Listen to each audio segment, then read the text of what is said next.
नमस्कार दर्शकों, स्वागत आप सभी का के न्यूज पर। आपके साथ मैं हूं ऐश्वर्या।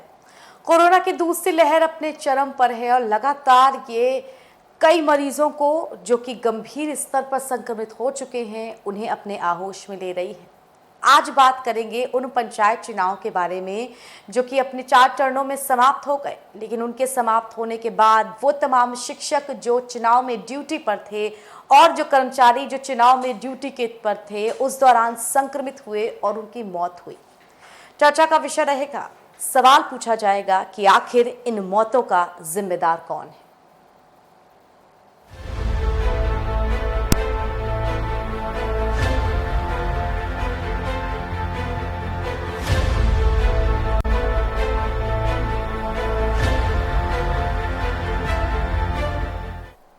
उत्तर प्रदेश कर्मचारी संघ संयुक्त परिषद इस बात का दावा कर रहा है कि उत्तर प्रदेश में हुए पंचायत चुनाव में ड्यूटी के दौरान करीब 2000 कर्मचारी काल के गाल में समा गए।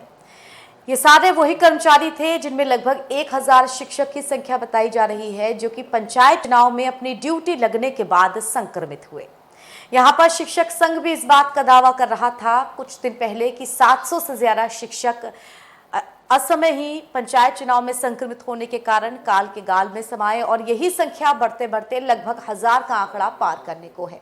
चर्चा करेंगे इसी पर हम कि आखिर इन मौतों का जिम्मेदार कौन, जवाब कौन देगा, कौन जिम्मेदारी लेगा इसकी। हमारे साथ मेहमानों का एक पैनल भी जुड़ेगा, मगर आप सभी के लिए पहले विशेष रिपोर्ट।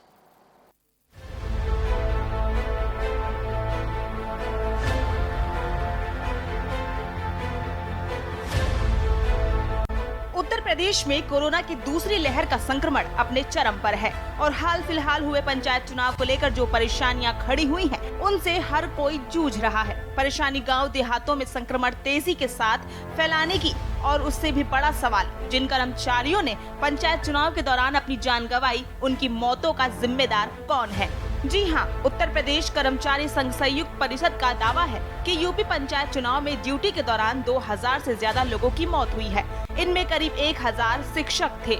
यूपी में कोरोना के बीच हुए पंचायत चुनाव का डरा देने वाली तस्वीरें सामने आई हैं, जहां एक ओर भीड़ ही भीड़ नजर आती थी। एक तरफ तो सोशल डिस्टेंसिंग रखने की और सतर्कता बरतने की बात कही जा रही है, वहीं दूसरी तरफ पंचायत चुनाव में प्रचार को लेकर मतगणना तक हर जिले कस्बे में भीड़ बेकाबू दिखी। इसी लापरवाही के कारण संक्रमण के मामले कई गुना तेजी से बढ़ते गए और हर कर्मचारियों को अपनी जान से हाथ धोना पड़ा। उत्तर प्रदेश माध्यमिक शिक्षक संघ की तरफ से कुछ दिन पहले 706 ऐसे शिक्षक की लिस्ट तैयार की गई है जिनकी संक्रमण से जान गई है। अब ये संख्या बढ़कर 1000 के पास पहुंच गई है। इन सभी की ड्यूटी पंचायत चुनाव में लगाई गई थी। संघ ने मुख्यमंत्री योगी आदित्यनाथ को पत्र लिखकर इस बात की जानकारी भी दी है। साथ ही इन शिक्षकों के परिवारों को 50 लाख रुपए का मुआवजा दिलाने की मांग की है। स्पेशल डेस्क रिपोर्ट, के न्यूज इंडिया।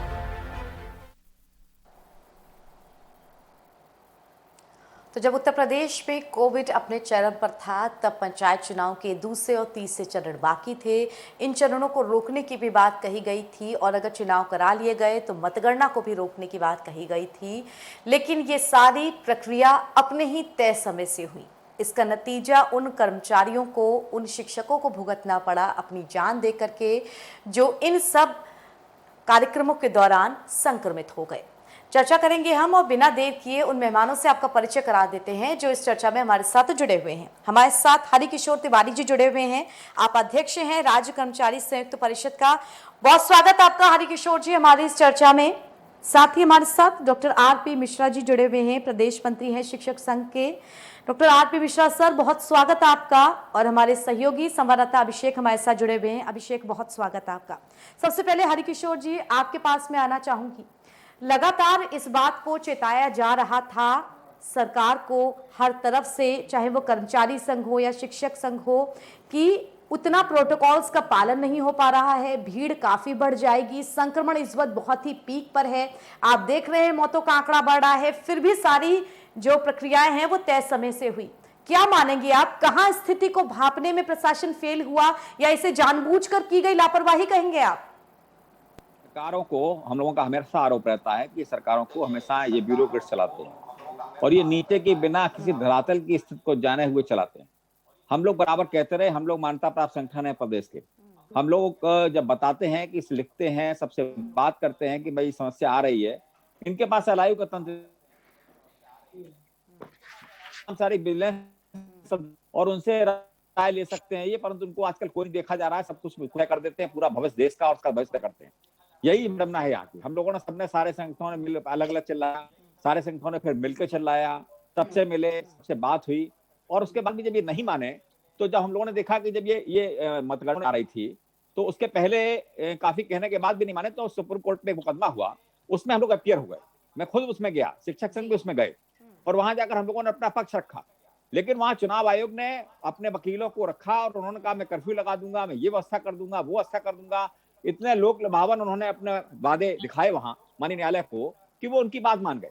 यहाँ ही गड़बड़ हुआ। उसके बाद दूसरे दिन फिर वहीं पे हम लोगों ने फिर भी नहीं माना। उसके बाद मुख्य सचिव महोदय उत्तर प्रदेश ने हम लोगों से बात की, रात को हम लोगों की बात हुई, बैठक हुई, वीडियो कॉन्फ्रेंसिंग के साथ बैठक हुई, जिसमें सभी बड़े बड़े पदाधिकारी थे और हम लोग भी अधिकारी सबके साथ थे। हम लोग उनको बताया, यही संभावना बताई कि भाई ये नहीं हो पाएगा, व्यवस्थाएं नहीं हो पाएंगी, आपकी पीपीई किट आप नहीं दे पाएंगे हम लोगों को। तो उन्होंने नहीं माना, उन्होंने कहा नहीं सब देंगे आपको, आप चिंता मत करिए, हमारा इलेक्शन का ये मतगणना होने दीजिए। हम लोगों ने उनकी बात को मान लिया और दूसरे दिन आपने देखा तमाशा, आपके चैनलों से भी, हमारे पास भी तमाम सारे वो हैं फुटेज हैं, जिसमें देखा कि बहुत सारे किसी ने इसको बात नहीं माना और सरकार उसको नहीं मनवा पाई। और अंततः वही हुआ कि जो हम लोग कोरोना वॉरियर्स की तरह जाने वाले थे, हम लोग काम कर रहे थे, आज हम फैलाने वाले पैदा हो गए। आज हम घर घर फैला रहे हैं उसको। वहां से इतना कोरोना लेके आए कि हम अपने घरों में फैलाए हुए। ये स्थिति आज की तारीख में बन गई। हम समझते हैं कि इतनी मौतें हमारी हुई हैं जो आप कह रही हैं, लगभग 1000 अभी संकलित हम लोग कर रहे हैं, शिक्षकों का भी और हम लोगों का भी, लगभग 2000 के ऊपर ही संख्या निकलेगी। और वो उनके पर बिल्कुल आपने सही कहा हरिकिशोर तिवारी जी, जिन व्यवस्थाओं की बात कही जा रही थी कि वो मुहैया कराई जाएंगी, वो नहीं हो पाई। नतीजा शिक्षक और कर्मचारी भी अपनी जान से हाथ धो बैठे और बड़ी संख्या में जो संक्रमण है वो भी फैला। फिलहाल यह छोटे से ब्रेक के लिए रुक रहे हैं, लेकिन चर्चा जारी रहेगी हमारी कि इन मौतों का जिम्मेदार कौन।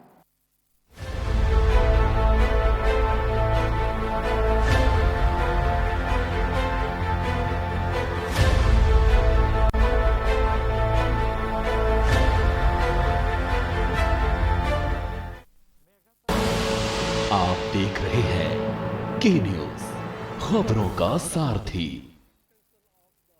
कोरोना वायरस के संक्रमण से गर्भवती महिलाओं और बच्चों को सुरक्षित रखने के लिए उत्तराखंड सरकार तत्परता और गंभीरता से आगे बढ़ रही है। पहले सुनिए गर्भवती महिलाओं के लिए महिला रोगों की एक्सपर्ट डॉक्टर की सलाह। आईसीएमआर के अनुसार हमें कोरोना काल में 4 जांचों की अति आवश्यकता है, जो कि हमारी 12 हफ्ते, 20 हफ्ते, 28 हफ्ते और 36 हफ्ते पे होनी है। इस दौरान पे आपका जो टीकाकरण है, जो आपकी सामान्य जांचें हैं, जो आपकी अल्ट्रासाउंड है, ये सब डॉक्टर द्वारा कराई जाएगी। इस कोरोना काल में आपको 2-3 चीज़ों का विशेष ध्यान रखना है, जैसे कि सामाजिक दूरी, साफ सफाई का ध्यान रखना और मास्क पहनना है। अब जान लीजिए बच्चों के बारे में क्या बता रहे हैं सरकार के अनुभवी डॉक्टर। इस कोरोना काल में माता पिता को अपने बच्चों का विशेष ख्याल रखना है, खास तौर पे उनका हाइड्रेशन मेंटेन रहे, उनके अंदर किसी तरह का मानसिक दबाव नहीं आए, तथा यदि उनके अंदर पेट में दर्द, उल्टी, दस्त, जुखाम, बुखार, खांसी इत्यादि की शिकायत होती है तो टेलीमेडिसिन ई-संजीवनी के माध्यम से हमारे विशेषज्ञ चिकित्सकों से राय ले सकते हैं। ये सामान्य लक्षण भी हो सकते हैं, कोई ज़रूरी नहीं ये कोरोना हो। इसके लिए पैनिक नहीं होना है, सतर्कता और धैर्य बनाए रखना है। आप तक पूरी और सही जानकारी पहुंचे, यही प्रयास है उत्तराखंड सरकार का।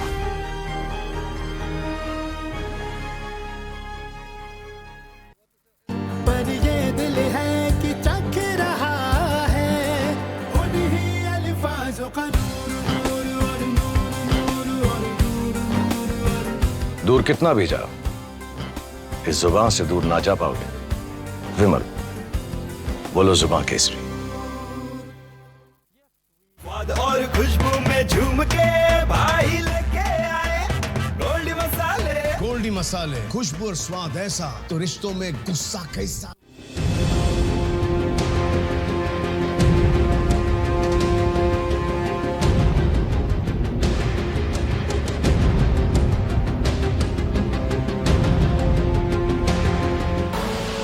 आप देख रहे हैं के न्यूज, खबरों का सारथी।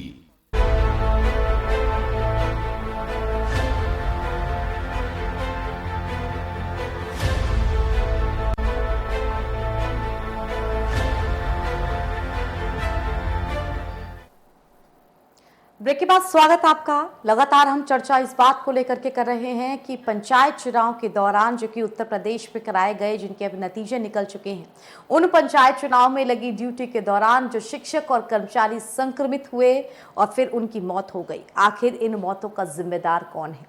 हमारे साथ इस चर्चा में डॉक्टर आरपी मिश्रा सर जुड़े हुए हैं, प्रदेश मंत्री हैं शिक्षक संघ के। डॉक्टर आरपी मिश्रा सर, शिक्षक संघ भी लगातार इस बात को लेकर के अपनी आवाज उठाता रहा कि अब चुनाव इस वक्त ना कराए जाएं, दूसरी लहर अपने चरम पर है। अगर 2 चरण हो गए हैं, उसके बाद जो आखिरी के 2 चरण बचे हुए थे 26 और 29 के, हालांकि 19 तारीख के लिए भी कहा जा रहा था, वो तो कम से कम ना कराए जाएं, और वो करा दी गई तो मतगणना, जिसमें हमने देखा कितनी बुरी तरह से प्रोटोकॉल टूटा जब जीत के लिए काउंटिंग की गई।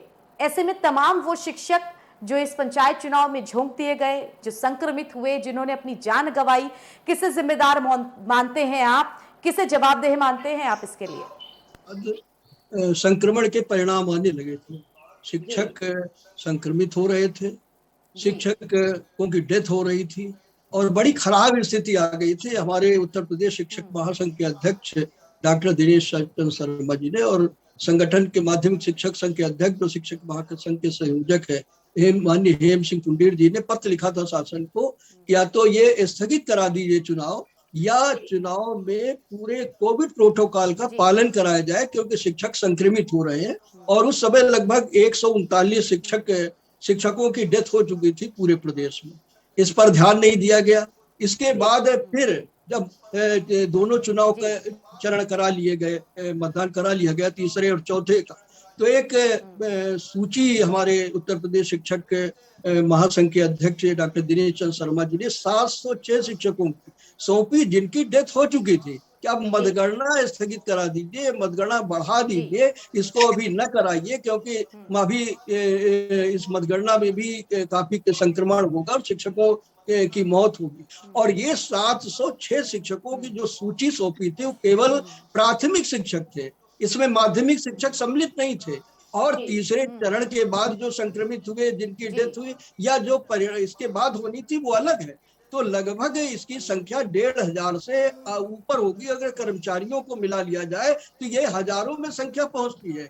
ये सरकार किसी संवेदनहीन सरकार है, इसने ध्यान नहीं दिया और सर्वोच्च न्यायालय चले गए। सर्वोच्च न्यायालय में पूरा आश्वासन दिया कि जो मतगणना होगी उसमें पूरा नियमों का पालन, कोविड का पालन किया जाएगा। आश्वासन देने के बाद मतगणना कराई, परिणाम आप सामने देख रहे हैं कि किस तरह से मतगणना हुई और किस तरह से जुलूस रैलियां निकली। मतगणना केंद्रों पर एक केंद्र में 23 पॉजिटिव निकले जब चेक कराए गए, तो वो संक्रमण लेकर के गांव की ओर फैला है।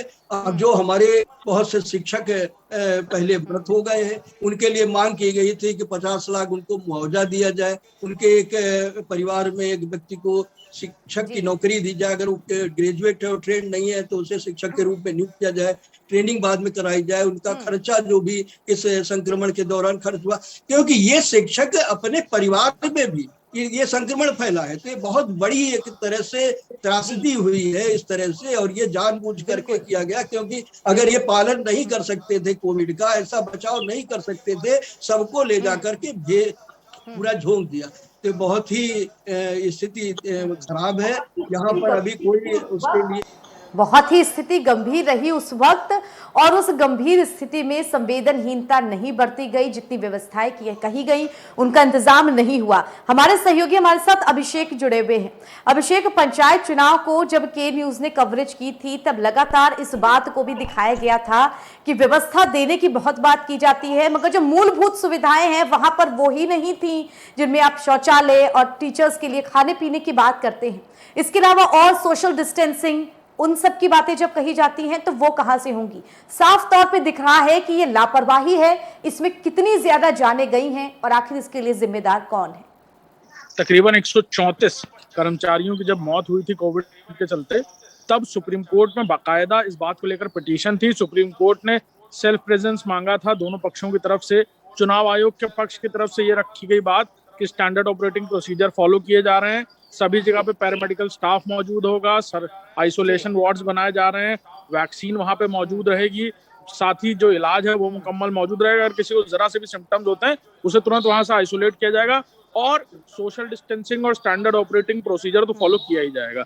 लेकिन नतीजा हम देख रहे हैं, 2000 से ऊपर जाने गई हैं, जिसमें शिक्षा विभाग के, जिसमें स्वास्थ्य विभाग के, जिसमें और भी कई सारे विभाग के कर्मचारी जो हैं, अधिकारी हैं, वो काल के गाल में समा गए।